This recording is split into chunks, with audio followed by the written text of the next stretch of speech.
Rochester, 5 dead. Baltimore, a couple and their kids.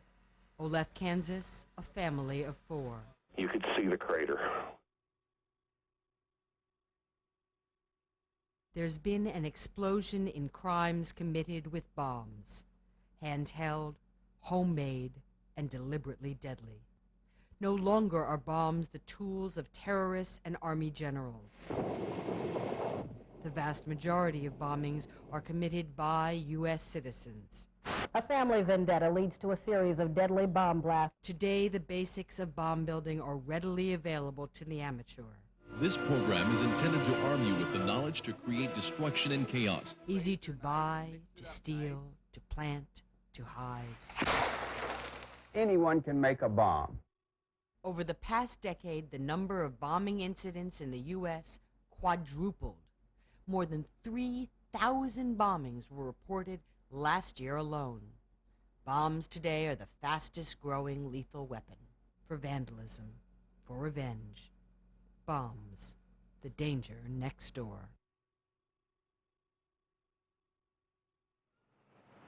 In suburban Baltimore, Mark Clark declared war on the wife and children that he felt deserted him.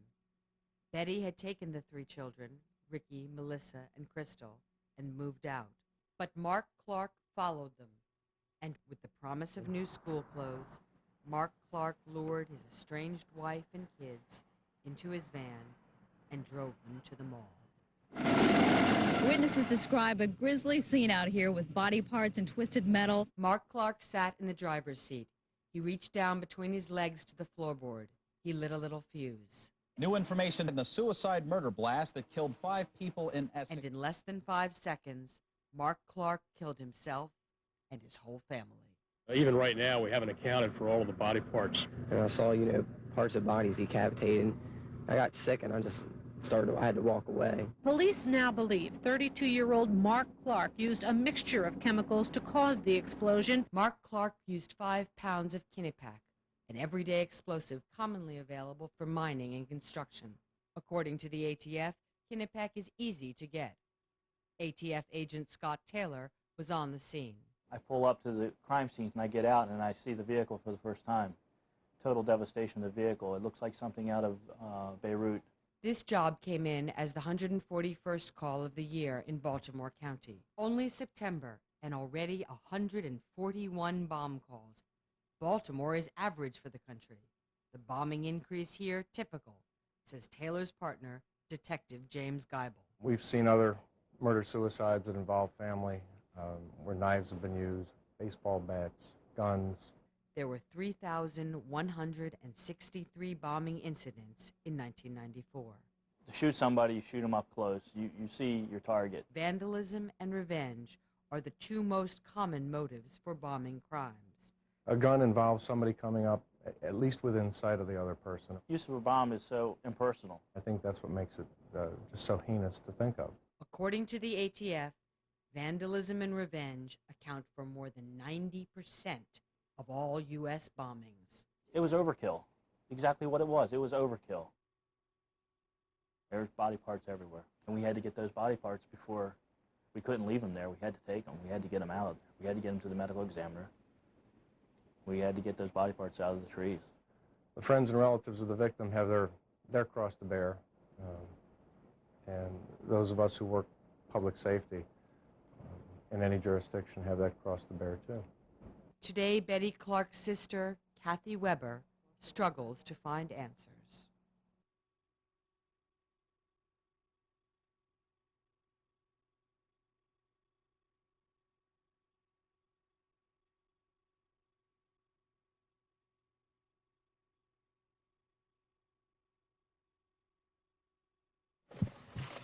This was left in here. 14-year-old Becky treasures what's left, the little things that once belonged to her cousin. Lives exploded and little remains. She's just like me.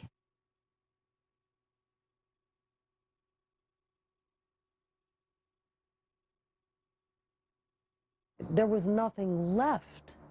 Nothing left.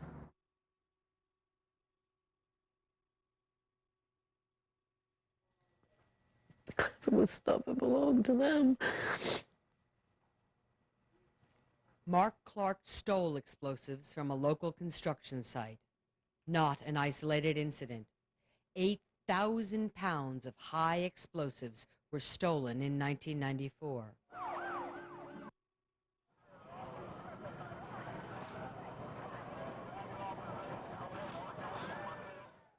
Oklahoma City and the World Trade Center grabbed public attention, but the vast majority of bombs didn't make headlines like these, for they weren't bombs of protest, but personal crimes.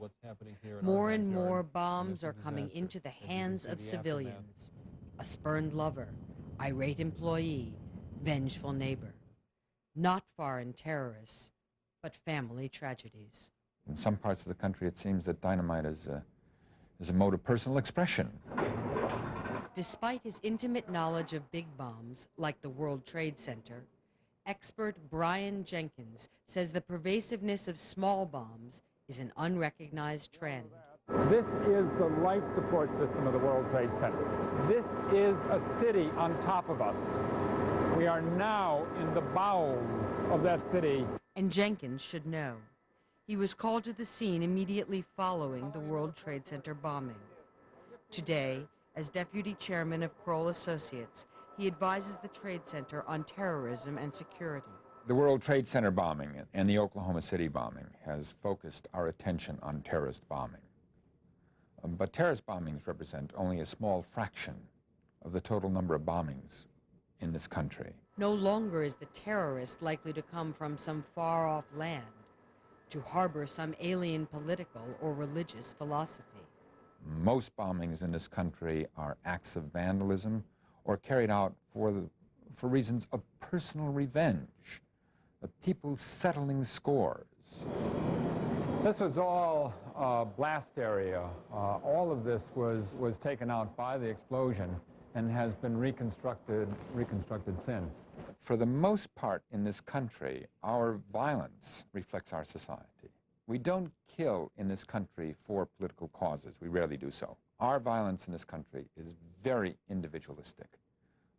People use bombs as they use pistols to settle personal scores. Mail bombs hit home. Delivered right to your door, convenient and lethal. Mail bombs have become a weapon of choice. In 1993, there were 872 mailbox bombings. Lucy Kemp is just one story of many. You know, it's just a surprise Christmas gift. December 1993. I'm like, well, who could this Christmas gift be from? And I'm looking for a letter. It was a cardboard box, and as my husband opened the top, you hear this little tick. And where I'm sitting, you can see wires going across. And I went, oh, like that, because I thought, this looks like a bomb to me. A cardboard box 3 by 12, packed tight with dynamite, and a pound of shrapnel for extra punch. The bomber bought dynamite from this salesman. Fill out a couple of ATF forms and produce an ID, and that's about how simple it is. The bomber used a phony ID. He didn't need a permit. And he paid a mere $200 for 190 sticks of dynamite. A family vendetta leads to a series of deadly bomb blasts across western New York. The bomb delivered to Lucy Kemp didn't go off, but 4 other bombs did go off that winter night. One sent way upstate to the Indian reservation where her uncle lived. One to her mother's home, to her father's office, to her older sister, to her brother-in-law. All up and down the state of New York, the family tree was drawn in shrapnel and blood. He couldn't be a man and take out his enemy right face to face. He had to do it in a way that he was behind the scenes and just laying there like almost like a devil, laughing about it all. Police believe this man was out for revenge. Another act of extreme revenge. The bomber was Michael Stevens, a boyfriend of Lucy's younger sister, furious at her entire family because he wasn't invited to their Christmas dinner. A vengeful man with the coward's weapon of choice. He never had to take aim. If you took a gun and shot somebody, you know, even for that split moment, there might have been a moment of hesitation. You would have to look the person in the eye. Wesley Urban's brother died when he opened one of the 4 deadly packages. For the family of the victims, a recurrent refrain: a bomb means nothing left to bury.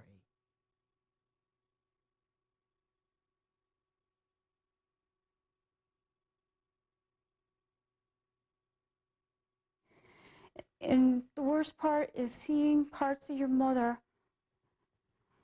all over the kitchen, you know, and charred hair. You know, it's like, it just rips your whole being apart. I had to see it for myself, exactly what was left of my brother. I don't know how to describe it. It's just looking at some side, like pictures maybe of a butcher shop or something. You just see that body. There's no face, there's no arms, there's no legs. Everything just opened. Didn't matter at that time how horrible or how stressful it would be. I had to see it for myself. This here is something that I believe either my mother was wearing or was real close to where the bomb actually went off. This is what is left of the article. But these are shrapnel pieces that were supposed to come flying at me. You can see clearly the intent of these people when they're building those bombs. You know, when it happened in Oklahoma City, all the news media and everybody was concentrating on the devastation and statistics and all that.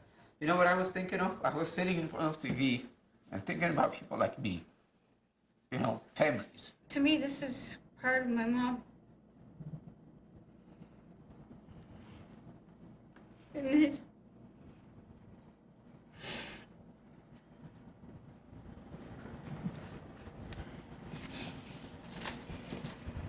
You don't really understand it unless it happens to you. At Michael Stevens' trial, an expert testified that anyone who could read could make a bomb. Stevens had collected a dozen bomb-making books, all available through the mail. Beyond the headlines, Oklahoma and the World Trade Center, is what the bomb squad sees every day. The New Jersey bomb squad is on the front lines. We've seen since the World Trade Center bombing a 50% increase in our work. Last year we did 200 bomb jobs. Out of the 290 involved live explosives. So we've seen a serious increase in live explosive devices. Last year, the New Jersey bomb squad rolled out on a bomb call at least every other day, often daily. The biggest thing is that we see more live devices than we have in the past. In the past, about 10% of the jobs we did were live devices. That figure has since jumped to probably about 45 to 50%. Okay. Sergeant Drew Lieb has been on the squad since its formation 20 years ago. Then we'll walk back down, make sure it's okay, and give you a thumbs up. Good. When I first came on into the bomb squad, they were small devices. As bombs become more sophisticated, the tools to disarm them do as well. The latest high-tech tool, the Remotech Andros robot, is top of the line. Costing in excess of $100,000, it's wireless, agile, and allows operators to investigate from a safe distance. We've gone from that very small, unsophisticated device to very sophisticated radio-controlled, electronically activated devices. We probably attribute to the public's becoming aware of explosives, what's out there, their fascination with explosives. We've seen Hollywood kind of dramatize the explosive field with some of these movies that have come out recently.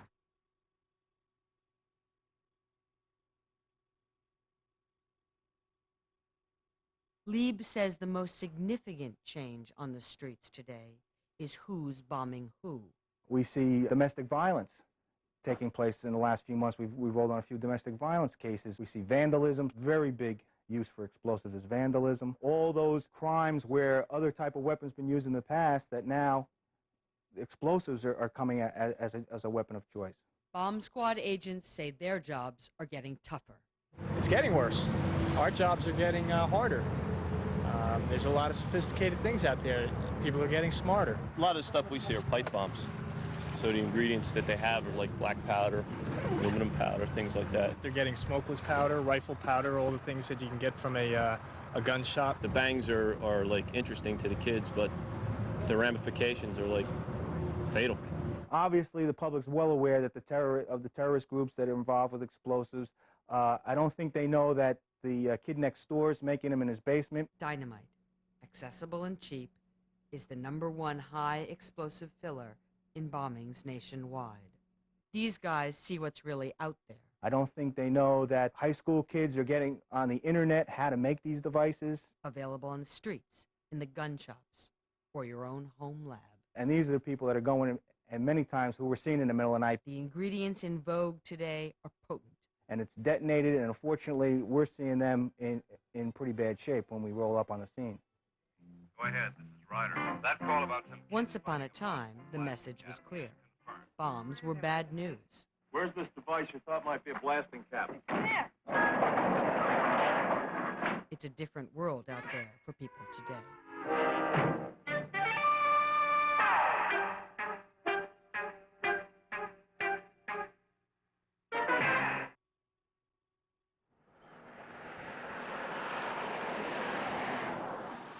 Alpena, Arkansas thrives on staunch individualism. Individuals arming themselves with bombs.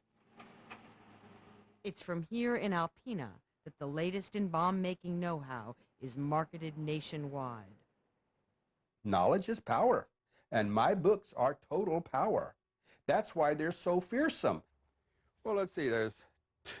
Kurt Saxon teaches folks, in layman's terms, exactly how to build a bomb. But the main is my survivors, how to survive the collapse.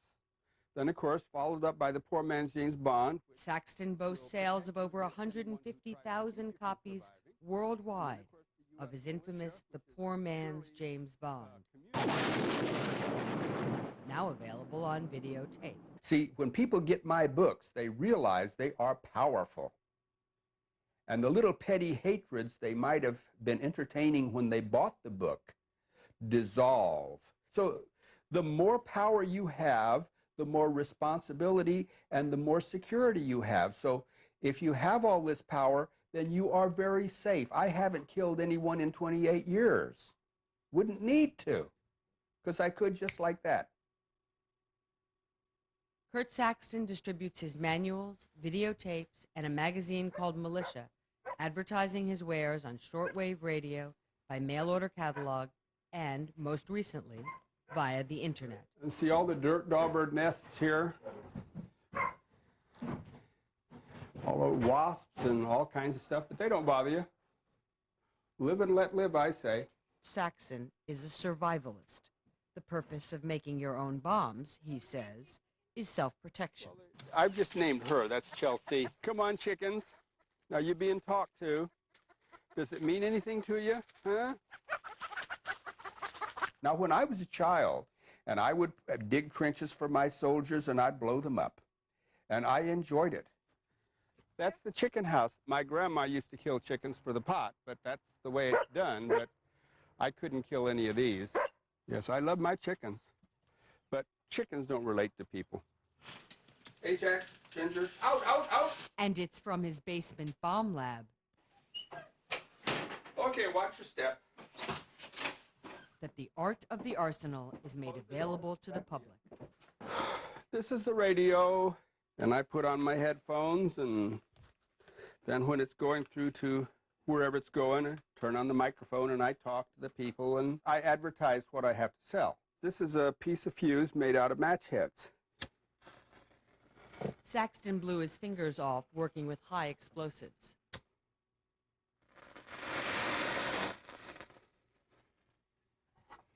Yes, now this is almost a high explosive that you get from match heads. Saxton's bomb books are how-to and hands-on.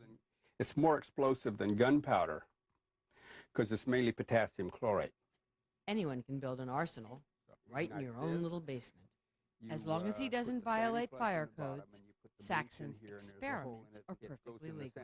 flush, it makes chlorine gas, which kills everyone in the room. I'm looking for a match. Got matches all, I got lots of match heads, but I don't have a striker. Oh, I got cyanide capsules here. Each one is good for 10 people, but you just pop it in your mouth and say whatever little prayer appealed to you, and then you're gone. Saxon's specialty is taking ordinary household products and making what he calls improvised weapons. If you want to make a pipe bomb that is undetectable, it's undiffusible, you don't dare touch it once it's set. And you take some strong ammonia. Pills, pipe bombs, powder, all like chapters in the books Saxon writes and shares with his readers around the world. When it dries, if anyone moves it even slightly, it goes off, so it can't be disarmed. These things are killing children, they're killing firemen, they're killing policemen all across the country. One of Washington's leading authorities on terrorism, Neil Livingston, runs a crisis management firm. He's advised the Department of Defense and Secretary of State. Everything you see here is a mayhem manual. I've been collecting these for over 15 years. I've collected the titles of more than 1,600 mayhem manuals that are available through the mail or in shops around the country. Livingston has a wake-up call for America. With the tools of terrorism mass-marketed, things are bound to get worse. I think the largest single contributing factor to the increase in the number of bomb incidents in the United States is the availability of information about how to make bombs. Here's something we pulled off the internet last week. This is stuff you are not supposed to know. And it says whether you're planning to blow up the World Trade Center or merely explode a few small devices on the White House lawn, the Terrorist Handbook is an invaluable guide to having a good time. Livingston has long tracked the bombs of Kurt Saxon. Perhaps the worst of the bomb-making manuals is this one. This is an early edition, maybe a first edition, of the poor man's James Bond. It was just essentially mimeographed. And what they do is they tell kids, you can build a bomb. As the poor man's James Bond said, anyone with an 8th grade reading level can follow the directions here. He tells you how to buy the ingredients of various bombs so that you won't attract attention because you buy them in odd lots and so on. He tells you how to test poisons on homeless people. Or how about this, going one step further? This is Kurt Saxon's latest, the poor man's nuclear bomb. So how to make weapons of mass destruction. So have as much fun as you can with these projects. I've tried to simplify everything, but I hope you can simplify them even more. What you're looking at are scenes from Saxon's videotape, available by mail order catalog for $19.95. I think particularly for kids, they make it attractive. There's no age limit, and you can buy them through the mail, you can buy them in stores. None of this stuff is hard to get. Some of you write that regardless of all the information in the poor man's James Bond, you still have difficulty getting bomb components. Well, bless your heart, Clyde, anyone can make a bomb. I have actually ordered this stuff on that yellow paper that children that they use with the dotted line in the center, and I've taken a crayon to write my order. I've written the letters, some of the letters backwards, and I have enclosed cash, and I've gotten bomb-making manuals back through the mail. Those are crickets. What music they make. To quote Dracula, he's my hero. My chemistry section is over here, there. Kurt Saxon says his books represent freedom and security. If somehow I didn't publish my books and the others didn't publish theirs, the bombs would still be going off. And he says the information is public domain, marked it off available to the interested student long before his books. See, gunpowder is a mixture of 75 parts saltpeter, 13 parts charcoal, 12 parts of sulfur. This is from 1919. This is what your great-grandfather studied in school. Military manuals, printed by the government, available to all via the Freedom of Information Act. For instance, the Field Expedient Handbook, Grenades and Pyrotechnics, Special Forces Operational Techniques. Now this here has the ammonium nitrate fertilizer, and it tells how you mix it.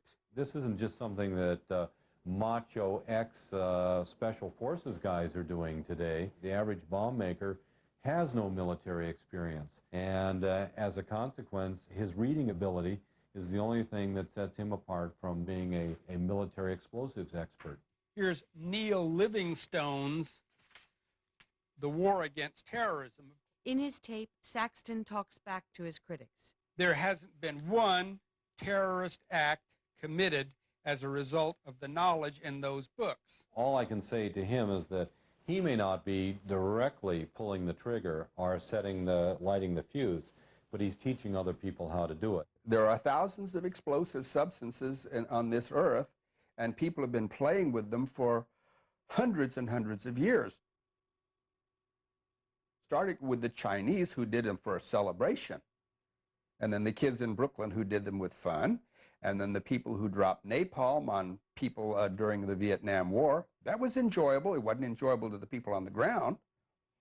But my goodness, if you're up there in a plane, you're going 500 miles an hour, and you see a target, and you can look back and see nothing but flames, that is a thrill.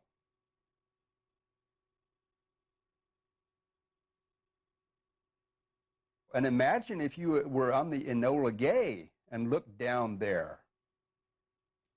Why, you can apologize all you want, but the thrill stays with you for the rest of your life.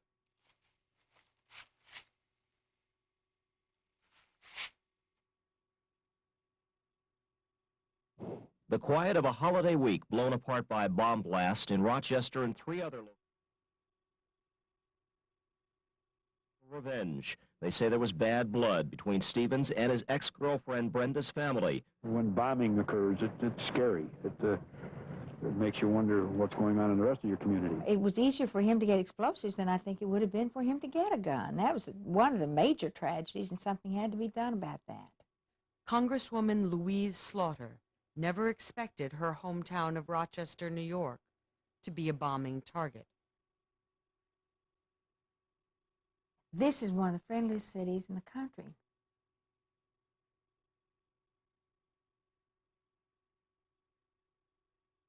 Slaughter was compelled to take action following the tragedy in her hometown. I'm startled at what has happened to the American mind, and we're seeing more and more people decide to take revenge by blowing people to bits. Slaughter is fighting for legislation that would make identifying markers, called taggants, mandatory in all U.S. manufactured explosives. To this day, we still don't have as much federal legislation or federal penalty as we ought to have, and we don't have the legislation that to me is most important, is that we would tag all explosives. These microscopic fluorescent taggants, found by ultraviolet light and swept up by magnet following a bomb blast, could enable law enforcement to trace the source of the explosive used. Taggants. To tag. The technology is not only available, but taggants have been proven effective in an ATF test project. Colonel Minetti understands that. Virtually all bombs, even homemade fertilizer bombs, utilize some variety of commercially manufactured explosive material. And that's where taggants can help.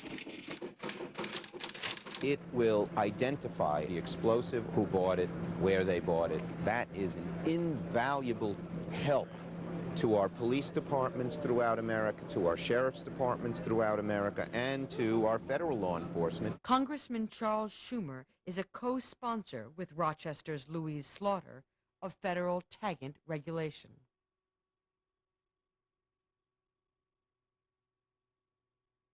My crusade is to simply help law enforcement track down those who might use these bombs, to both prevent them from using them and, God forbid they do, to catch them so it doesn't happen again. Taggants have been required by law in Switzerland for 13 years.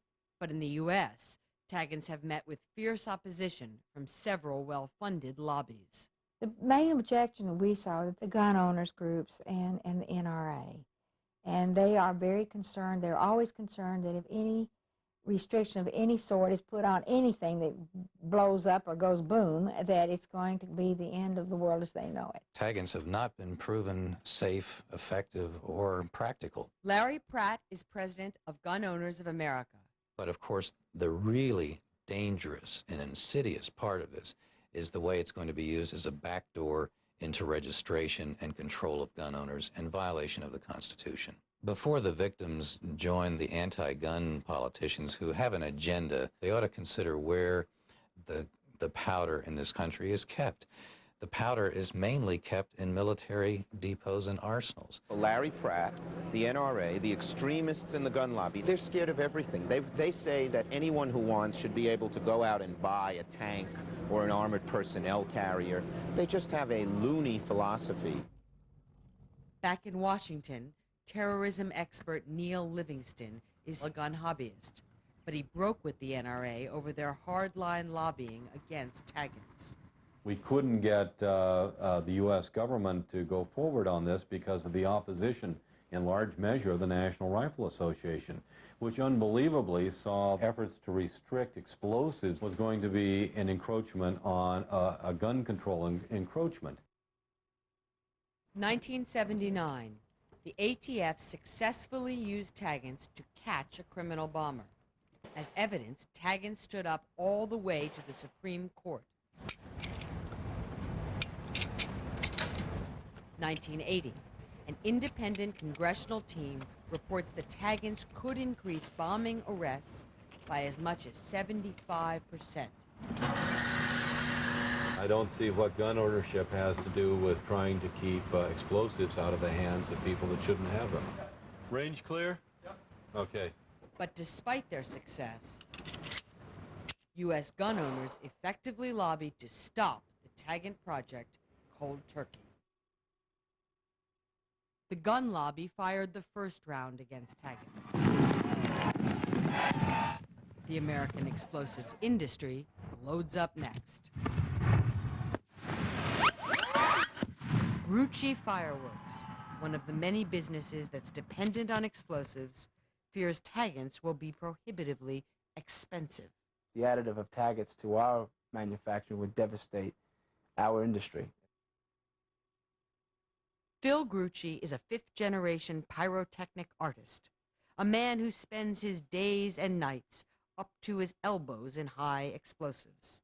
The additional paranoia from the recent terrorist attacks in Oklahoma, as well as the Trade Center, has increased some of the attention that we've been getting in an explosive and pyrotechnic industry.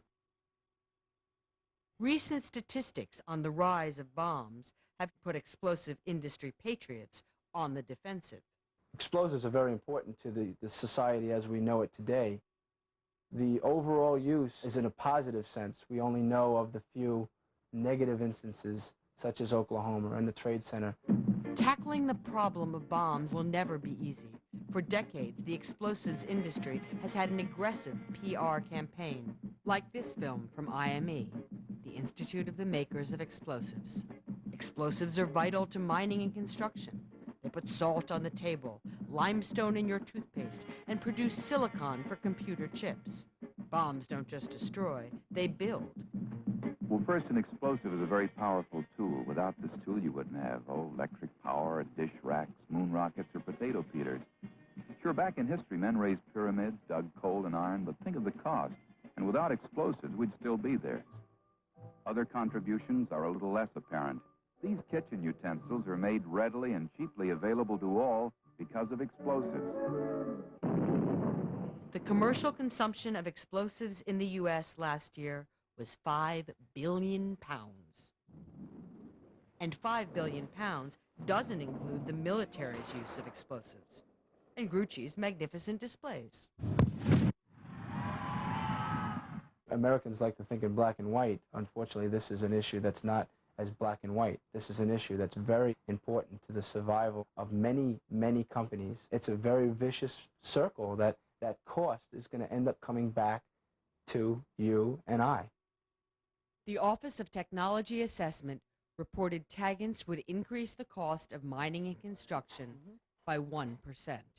But up against industry and the gun lobby's civil rights platform, taggant legislation is bound to be a tough fight.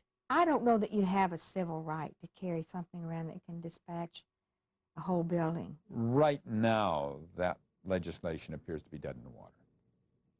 We're waiting for the next bomb. Good boy. Whenever he has his collar on, he knows he's going to go to work. Good boy. Good boy. Yeah.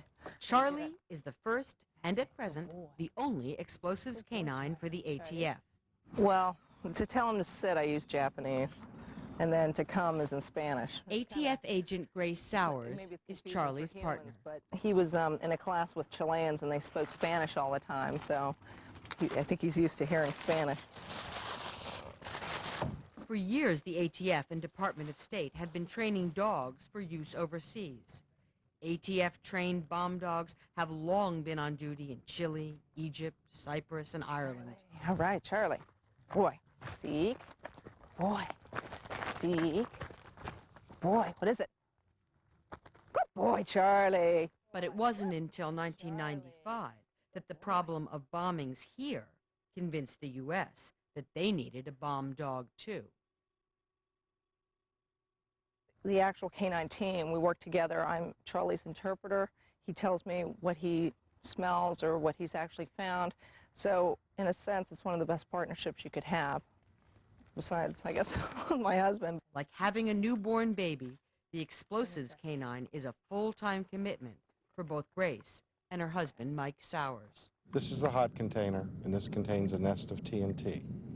And this is what Charlie was hitting on, were the vapors from this. Charlie can smell out odors that no machine can even detect. Among the substances Charlie can detect, TNT, nitroglycerin, C4, black powder. Because he's been trained on a food reward system, Charlie can only eat if he finds explosives. Every single day, until the day he retires, Charlie will only eat out of his agent's hand. That stick in there is approximately 1/3 pound of ammonium nitrate. It's without the fuel oil with it, and that's the same substance that was used in the Oklahoma City bombing. If a new explosive hits the streets, you can bet Charlie's got wind of it. At present, Charlie can recognize over 19,000 explosive compositions. I've seen what explosives can do and what they do to people.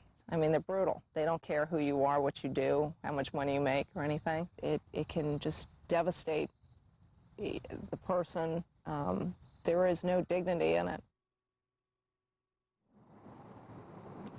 The tools of war on the streets, at the mall, available by mail, a street gang, a dealer, the desperate man who terrorizes his wife for years. If everybody can get a hold of it like Mark Clark did, it's going to be an everyday thing for people soon. You don't have to be a terrorist. You know, it could be just someone going off the wall. You know, look at this perpetrator. Look at what he did to our family. Terrorists needn't be organized, and terrorism needn't be political. For if he has a bomb, a man is an army. Pretty soon, these drug dealers are not going to use guns anymore. It's going to be explosives. The real challenge for us as we go into the 21st century and confront the possibility of weapons of mass destruction coming into the hands of gangs whose grievances we may not be able to satisfy. How do we effectively combat that in a democratic society and remain a democratic society? Man split the atom, the cat's out of the bag. And history suggests that while we all guard the front door, the unknown enemy slips in the back.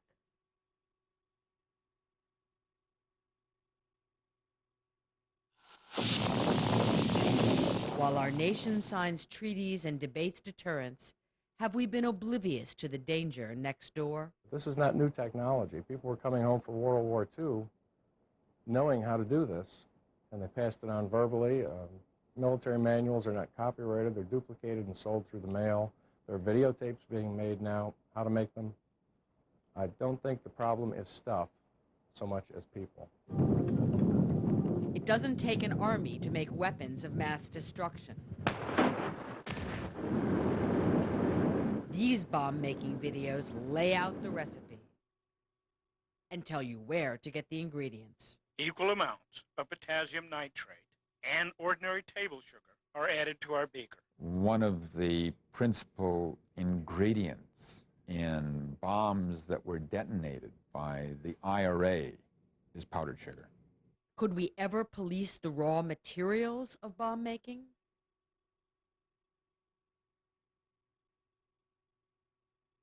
We're going to find ourselves attempting to impose controls on everything from powdered sugar to soap chips to hand cream, to fertilizer, to diesel fuel, to cleaning fluid, to a shopping cart that I can fill in a grocery store, drugstore, hardware store, paint shop. Perhaps the real change is not the availability of the raw materials, but the advertising of bomb-making know-how.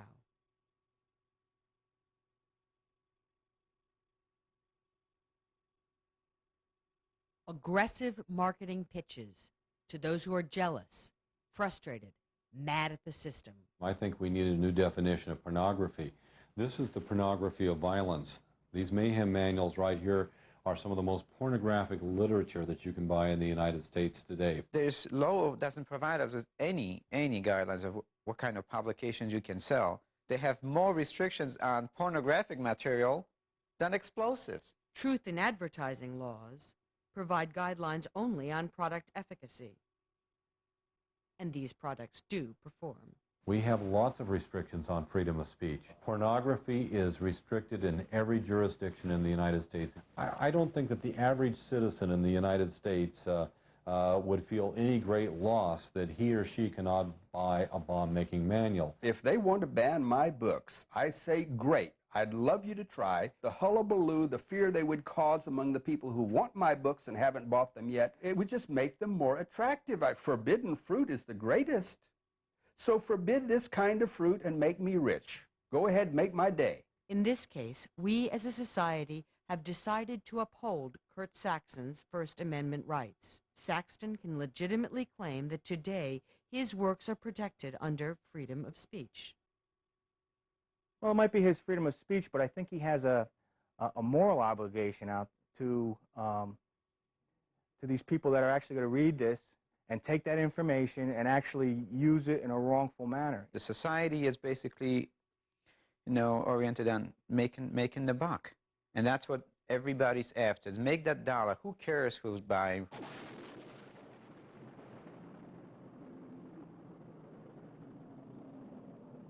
New weapons, but an age-old problem for democratic society. How to balance civil liberties with public safety. Is there a clear and present danger? I want people to live. I don't want to open a package delivered by the United States mail that blows up in their face. Can we control the people? Can we control the people? Can we identify all of the would-be bombers in advance? Without an X-ray from man's soul, probably not.